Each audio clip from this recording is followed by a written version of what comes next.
I'm here to say hello and also invite you to the class reunion. When Mandy and Walter asked me to do this, I thought of a poem that is a favorite of mine from Stanley Kunitz, who was a poet laureate of America. He died at age 101 a few years ago. And he wrote a wonderful poem called The Layers. And it goes like this. I have walked through many lives, some of them my own, and I'm not who I was, though some principle of being abides from which I struggle not to stray. When I turn and look behind, as turn I must before I can gather strength to proceed on my journey, I see the milestones dwindling toward the horizon and the slow fires from abandoned campsites where scavenger angels swirl on heavy wings. Oh, I have made myself a tribe out of my true affections, and my tribe is scattered. How shall the heart be reconciled to its feast of losses? In a rising wind, the manic dust of my friends, those who fell along the way, bitterly stings my face, yet I turn, exulting somewhat, with my will intact to go wherever I need to go, and every stone on the road precious to me. And in my darkest night, when the moon was covered and I roamed through wreckage, a nimbus clouded voice directed me, live in the layers, not on the litter. And though I lack the art to decipher it, no doubt the next chapter in my book of transformations is already written. I am not done with my changes. It speaks so much, that poem, to the reunion, to the scattered tribe that we have. We were talking about where people are scattered to: Florida, California, Georgia, Vermont, Connecticut, Utah, Arizona, Nevada, Oregon, New York, South Carolina, Illinois. We're scattered, but we have something in common. We have this place, this school, where we got our start. And the older I get, the more I appreciate Salem State. I appreciate it for what was here, but also the fact that I could come here. We started off paying $50 a semester, and we were shocked when it was raised the next year to $100 a semester, which in today's dollars is equivalent to about $750. And now the tuition is a great deal more, and the fees and so forth. So it's a lot harder for the young people today. Yeah, absolutely. And I came from a working class family, as many of my fellow students did here.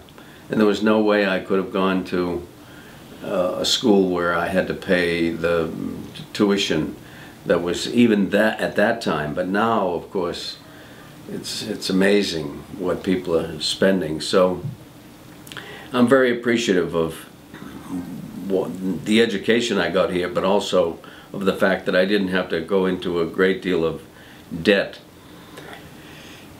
I understand there's now 10,000 students on campus. 10,000 students. And 2,000 of them live here. Live right here on campus. We have 5 residence halls now. So most still commute, 80%. Yes. But one of the big changes since our time is the fact that they have dormitories and live on campus. And the great array of majors that people have. Spent a lot of time today touring around, checking things out. Some things are still the same. A lot has changed. But Salem Willows is still there, where I work for my economics professor, Nick Zantaki. Marblehead Neck is still there, and the Carcassonne, that beautiful home. And the diner is still there. It's not as good as it used to be. Anyway, I'm going down memory lane. It's been 50 years since we left. It's been 54 years since we started here at Salem State Teachers College, which eventually became Salem State College and then State University. It's gone through its changes, as we have, back in 58 to 62. So we've lived through a lot of changes. I was thinking of the sweep of history. You know, shortly after we graduated, John F. Kennedy was killed. And while we were here, he was elected president. And there was a huge discussion and debate about whether or not a Catholic could be elected president. Hey. You know, it's a change in the culture. Yes. Is so great. But a lot of things have happened. Shortly after we graduated, many of us were concerned about the draft, about Vietnam. So we've been through a lot, we've gone through a lot. And I'm privileged to be able to speak to my fellow students from back there. And I really hope that you're going to come to the reunion. I was talking to Walter and Sally this morning. They're in Florida. And we're talking about children and grandchildren, family stuff, things we've been through, things we've shared. And it was great. And I thought to myself, I'm looking forward to touching base with a lot of people that I spent the 4 years with here. And just catching up. Most of us have children. We have children in their 40s. My daughter is 48.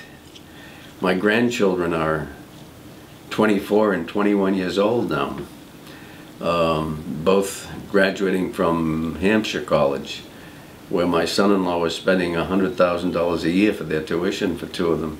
Wow. So it's a big factor. So we're setting up this scholarship fund so that we may help some student who's right on the edge, as we got help automatically. So we're hoping that people will come to the reunion. Yes. We're also hoping that people will contribute to the scholarship fund. Yes. I've made contributions every year, small contributions, just to express some gratitude, stay in touch, keep connected.